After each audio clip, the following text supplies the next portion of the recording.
Welcome to It's an EDRN. On today's episode, we're going to talk about safe harbor. Not every state has it, and even in those that do, many nurses don't know how to use it. Until now. Because I'm going to teach you what you need to know to safeguard your license when shit gets out of control. I'm your host in EDRN, and I hope you'll stick around to listen. It's an E, it's a D, it's an EDRN. It's an E stands for emergency, it's a D stands for department, it's an E, not erectile dysfunction, RN, that's a nurse. Episode 47, an EDRN calls safe harbor.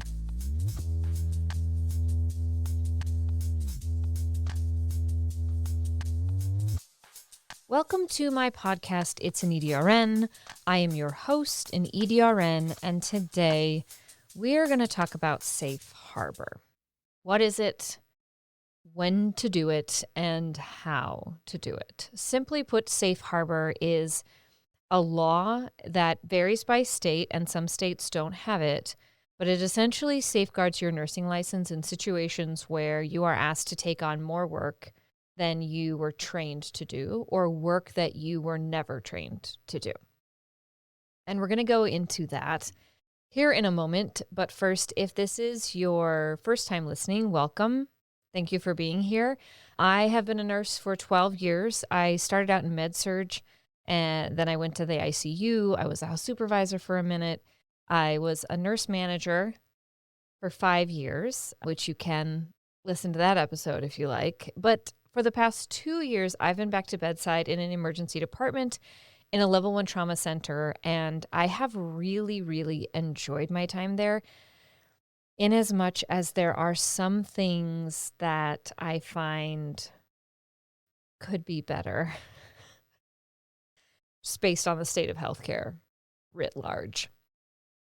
And that's mostly what the show is about, and today we're going to talk about safe harbor. So, why do we have this safe harbor law? In many states, we have this law because nurses throughout decades were vocal about dangerous situations that they were put in. And that's usually why we have anything as nurses. Let's not forget that we are our biggest advocates, and we are often the reason why we get anything. So there's a couple of cases that really kind of sped along this adopting of safe harbor laws. And when I say sped along, you'll see why it's not quite true. But the first case is that of Lillian Bell. This is a nurse who was working in 1985, and Bell refused to give a medication because the physician ordering the medication seemed altered, and the medication itself was an inappropriate dose for the patient. And I don't know if any of you have ever interacted with nurses from the 80s, but it was truly the Wild West of nursing. Just the things they were expected to just do, and the way that physicians especially were treated, and the way that you as a nurse kind of had to revere them above and beyond what we're expected to do today even. This was kind of outrageous for her to refuse to do something that a physician had told her to do. She was subsequently fired for insubordination, as can be expected, and this case brought national attention and national criticism from not just nurses, but nursing boards and nursing organizations, and it fueled advocacy efforts and work for basic whistleblower protections and protections for nurses. The second case that seems to be the most prominent when kind of researching safe harbor laws and how we got them is that of a nurse in 2009. So we go from 1985 to 2009, and this nurse, Mel Gibson, not that Mel Gibson. But this was a critical care nurse practicing in New York, and she raised concerns about dangerously low nurse-to-patient ratios at her hospital. Now, she was subsequently disciplined, and her community was outraged at this. They agreed with her that these were unsafe ratios. They wouldn't want their family members to be taken care of at these ratios. The fact that she was disciplined as a result of speaking up once again showcased the need for these kinds of laws around refusing orders, but also around staffing shortages and ratios. In addition to these cases, there were also a number of nursing institutions that helped lobby for these protections. The two probably most prominent of those were the American Nurses Association and the National Council of State Boards of Nursing, which I did not know was a thing prior to researching this episode. The other thing that really helped contribute is that general whistleblower protections across all industries were really gaining traction in this time and shining a light on the need for some kinds of protections around safety in their workplace, reasonable job expectations, things like that.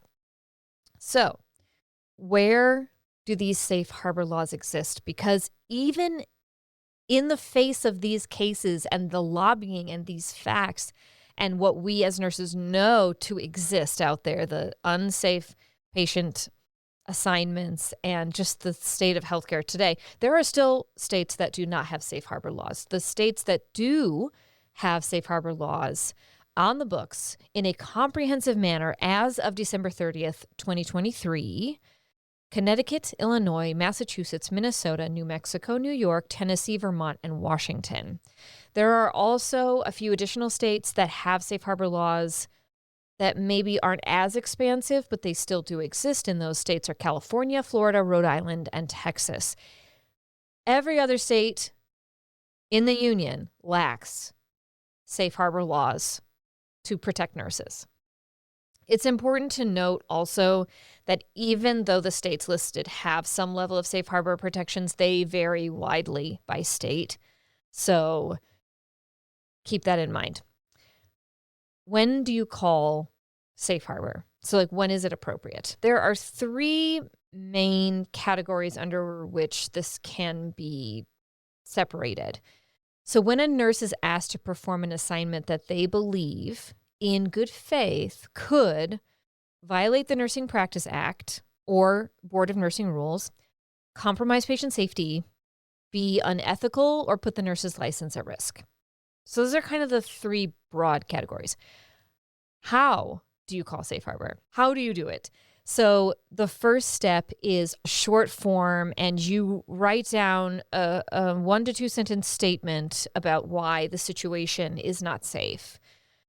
You also, at this time, notify your direct supervisor or whoever the designated facility admin is for that shift.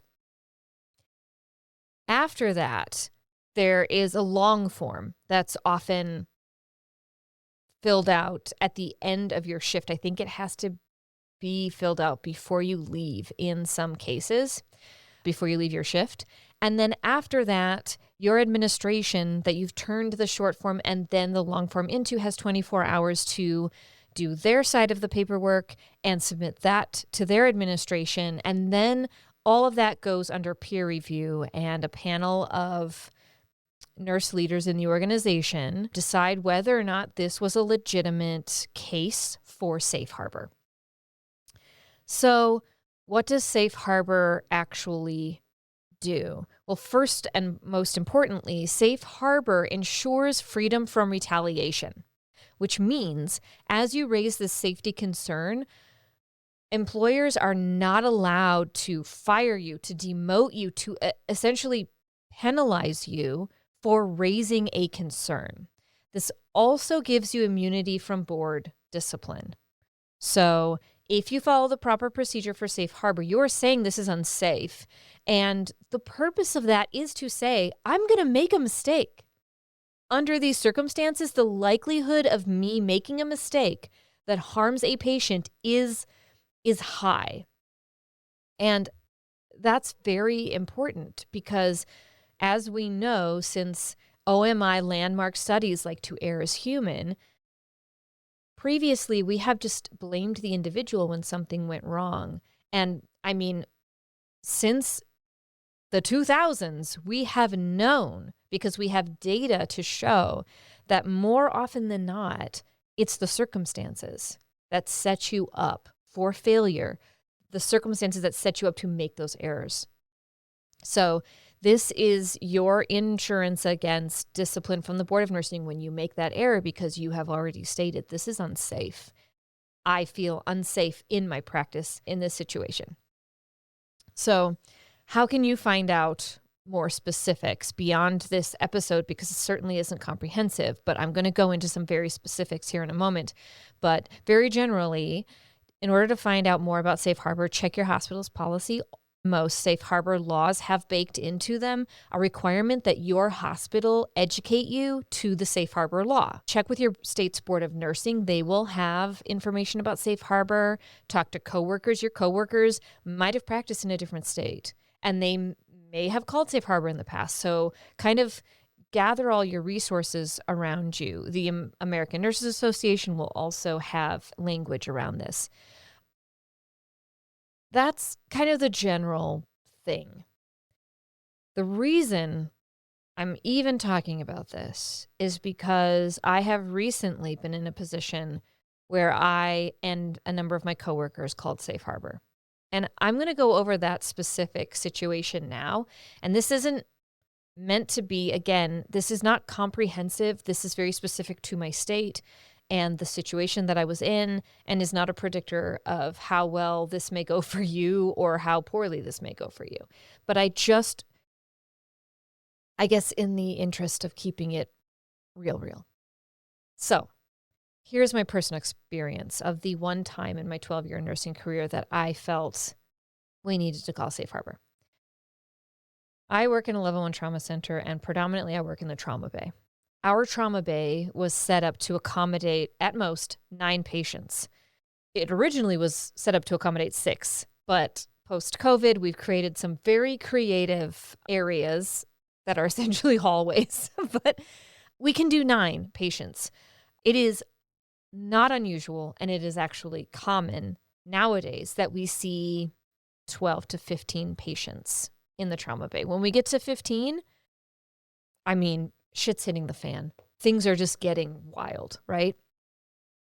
On this day, we had 22 patients in that space, a space that was designed to care for 9 patients safely.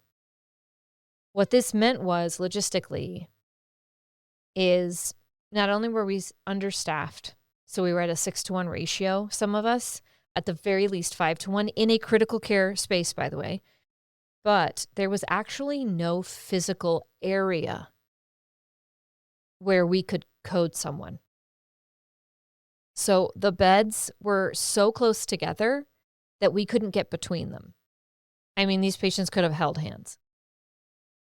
And the way that the trauma bay that I work at is set up is your medication pyxis and the crash carts, of which there are many in this trauma bay, are behind where the patients are lined up. So essentially, if patient 3 of 6 in a row coded, they've got a patient on either side of them that doesn't allow for any space for us to pull in a crash cart, to stand on the side, just to be on the side of there's no space, essentially. There's no space to code someone. And that, more than anything else, more than the workload, more than the alarms blaring, more than the patients who I had to triage according to who was going to die first if I didn't do this intervention, which is a really terrible way to practice nursing, but essential in certain situations. More than that, it was this idea that there was no physical space to undead someone in an area where people die. Not uncommonly, not unrarely, not, these are not words. Moving on. So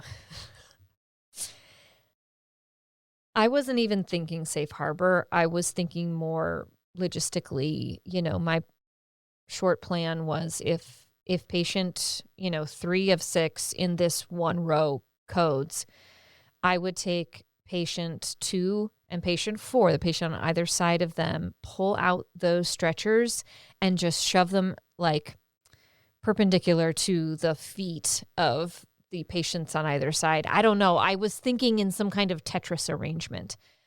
And then a fellow nurse who is a newer nurse, less than 2 years out of nursing school, mentioned Safe Harbor. And it was like something I hadn't even considered in so long.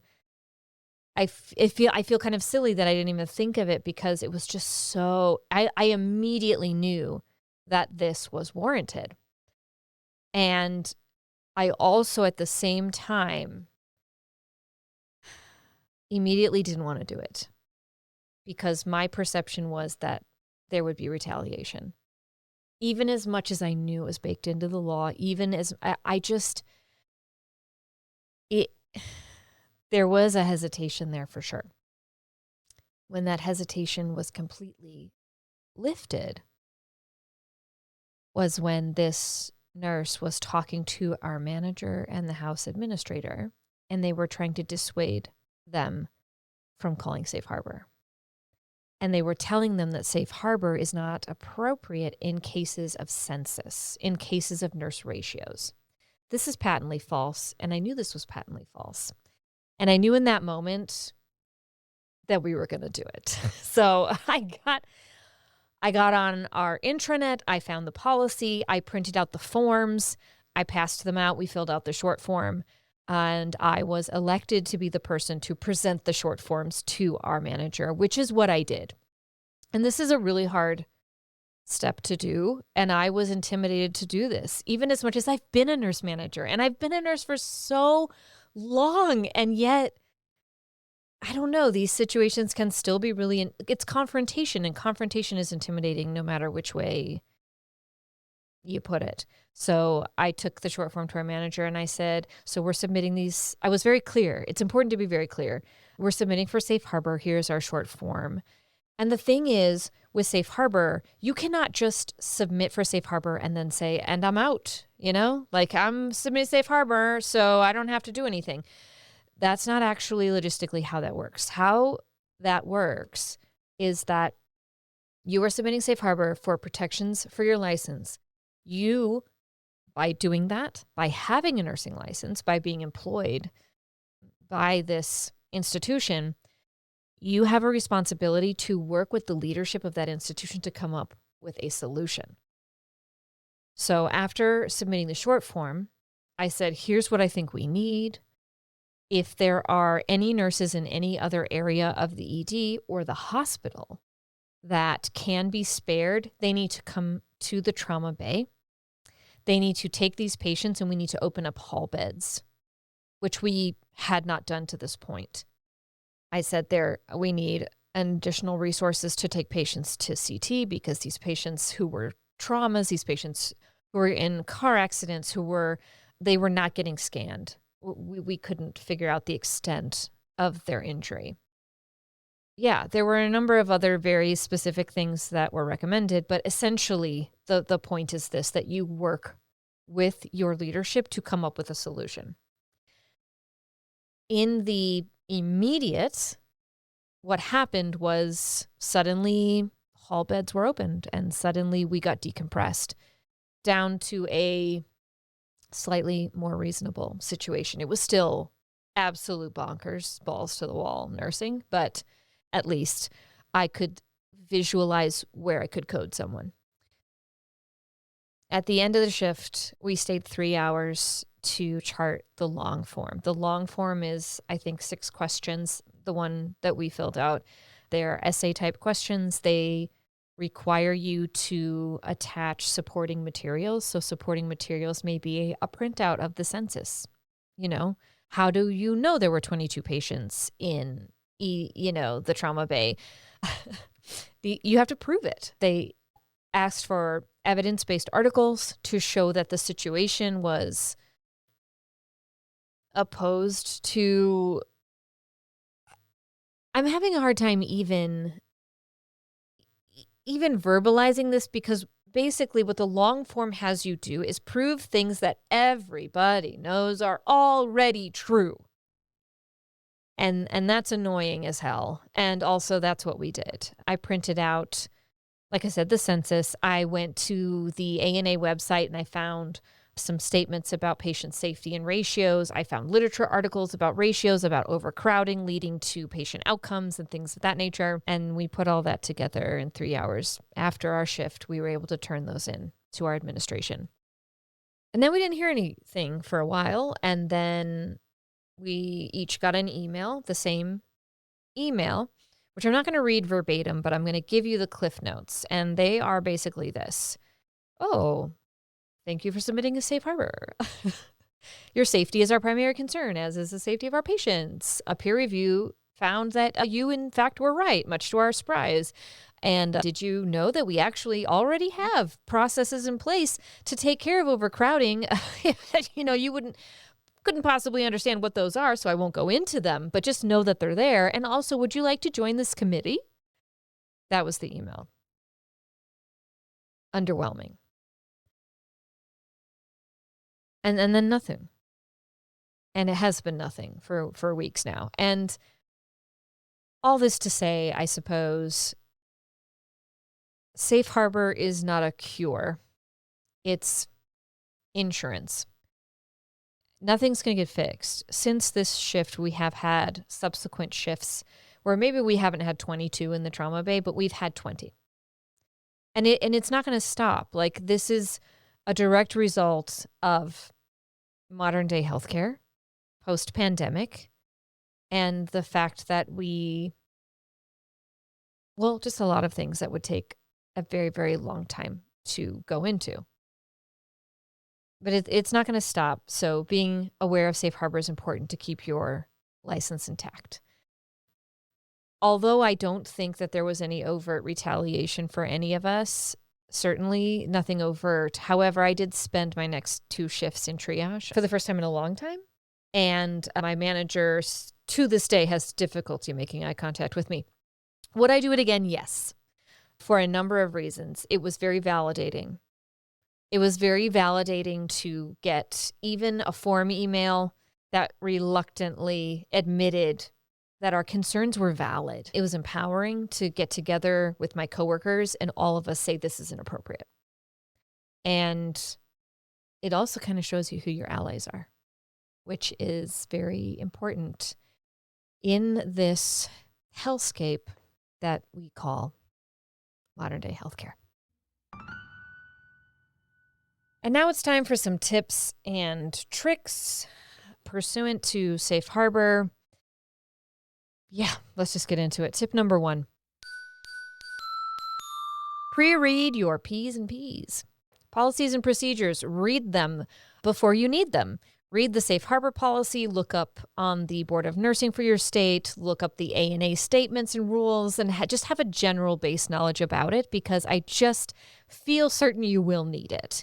While you're in the policies and procedures, other policies that I just generally recommend you have a working knowledge of are the social media policy, the progressive discipline policy, and your code of conduct. Tip number 2. Keep your friends close. No one safe harbors alone. If you're feeling that the situation is inappropriate, then your fellow nurses probably feel this way as well. So gather your allies together and don't go it alone. Tip number 3. Keep your enemies closer. I don't mean to suggest that admin is your enemy. I just mean sometimes that they want the literal opposite of what is best for you and your license and sometimes your patients. The most professional thing to do when calling safe harbor is to keep your charge nurse, your supervisor, your manager informed after you have filled out the short form. And finally, I have one trick.